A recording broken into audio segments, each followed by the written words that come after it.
Hello and welcome back to my channel guys. पहले तो मैं आप सभी को गणेश चतुर्थी की बहुत सारी हार्दिक शुभेच्छाएं देना चाहता हूं। आज के इस वीडियो में मैं नमन शाह आपके साथ एक नया टॉपिक लेकर आया हूं और आपके साथ कहीं और ज़्यादा बातें करने के लिए वापस आ चुका हूं। हम सभी जानते हैं कि गणपति बाप्पा को हम गॉड ऑफ ऑस्पिशियस बिगिनिंग्स की तरह से जानते हैं। किसी भी काम का कोई भी अच्छा काम जब हम शुरू करते हैं तो सबसे पहले हम गणेश जी की पूजा करते हैं। मगर इसका एक्चुअली रीज़न क्या है? इसका रीज़न ये है कि जब हमारे साथ उनका वो सपोर्ट जुड़ जाता है तो हमारा इंटरनल लेवल पे वो motivation towards that work it increases. Also हम जानते हैं कि उन्हें हम विघ्नहर्ता बुलाते हैं। इसका रीज़न ये है कि आपके ज़िंदगी में बहुत सारी प्रॉब्लम्स आती रहती है। आप हमेशा ही अलग अलग समस्याओं से गुजरते रहते हैं। मगर अगर आपके लाइफ में कोई भी टाइप की प्रॉब्लम्स है तो एक बात याद रखना, if problems are there is always a solution attached. ऐसा कोई ताला नहीं है जिसकी कोई चाबी नहीं।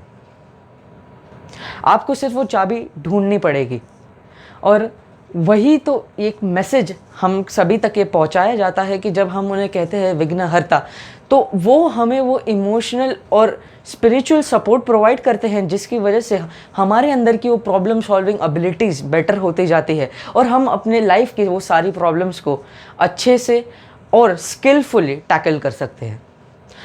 जैसे कि हम सभी जानते हैं कि गणपति बाप्पा भगवान शिव के पुत्र हैं और तीनों देवों में भगवान शिव को गॉड ऑफ डिस्ट्रक्शन कहा जाता है। इसका मतलब ये है कि भगवान शिव, जिसे हम कहते हैं कि नाश के देवता, और उनके पुत्र गणेश जी जो ऑस्पिशियस बिगिनिंग के देवता हैं। इसका मतलब सिर्फ इतना है कि जब भी किसी भी तरह का डिस्ट्रक्शन हो रहा है एक नया बिगिनिंग जुड़ा हुआ ज़रूर होता है। हम किसी भी तरह की हिस्ट्री अगर उठा के देख लें तो हमें पता चलेगा कि जहाँ कहीं भी डिस्ट्रक्शन हुआ है नया बिगिनिंग, नया इनोवेशन वहीं हुआ है।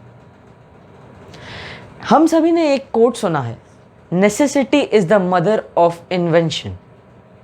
और ये वही है कि जब भी आपके लाइफ में कोई भी टाइप का प्रॉब्लम आता है, जब भी आपके लाइफ में कोई भी टाइप का डिस्ट्रक्शन या ब्रेकडाउन आता है, वहीं से एक न्यू बिगिनिंग शुरू हो जाते हैं। हम कितने सारे एग्जाम्पल्स ले सकते हैं।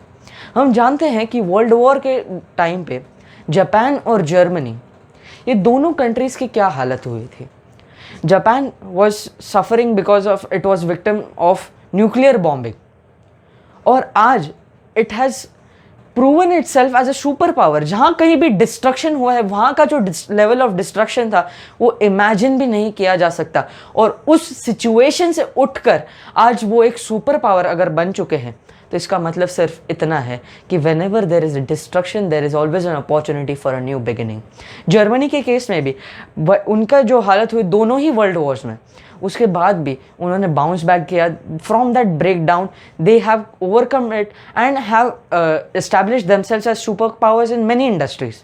अगर हम अपने इंडिया का ही एग्जाम्पल लें, हम सभी जानते हैं 2001 कच्छ में जो अर्थक्वेक आया, कितना ज़्यादा मैसिव डिस्ट्रक्शन हुआ था। और आज के ज़माने में हम जानते हैं कि Kutch tourism as well as infrastructural development में भी कितना ज़्यादा आगे बढ़ गया है।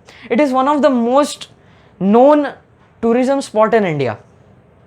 आज हम जिसे रणोत्सव के नाम से जानते हैं, it is very famous in Kutch. और सिर्फ इंफ्रास्ट्रक्चर और टूरिज़्म ही नहीं, उसके अलावा भी ओवरऑल बहुत ज़्यादा डेवलपमेंट हुआ है कच्छ का। हम जो 1.5 साल से जो कोविड के अंदर जी रहे हैं कि जो हमारे लाइफ में भी कोई भी टाइप के प्रॉब्लम्स आए हैं, there have been breakdowns, there is economic crisis going on. So whenever there is some or the other destruction there is always an attach new beginning. जब ये लॉकडाउन शुरू हुआ था तब हमारे माइंड में ये था कि हम कैसे सर्वाइव करेंगे ये सब। First of all there was a threat to our health. उसके अलावा हमारे जो भी बेसिक नेसेसिटीज़ थे उससे रिलेटेड भी हमारे माइंड में बहुत सारे क्वेश्चंस थे। But as time goes on there is solutions coming up. So अपने लाइफ में हमेशा याद रखना, whenever there is a problem there is always an attached solution, you just need to find it। उसमें वो नज़रिया आपको चाहिए जो आपको वो सल्यूशन दिला सकता है। तो यही बात याद रखते हुए मैं आप सभी को थैंक यू कहना चाहता हूँ। गणपति बाप्पा मोरया।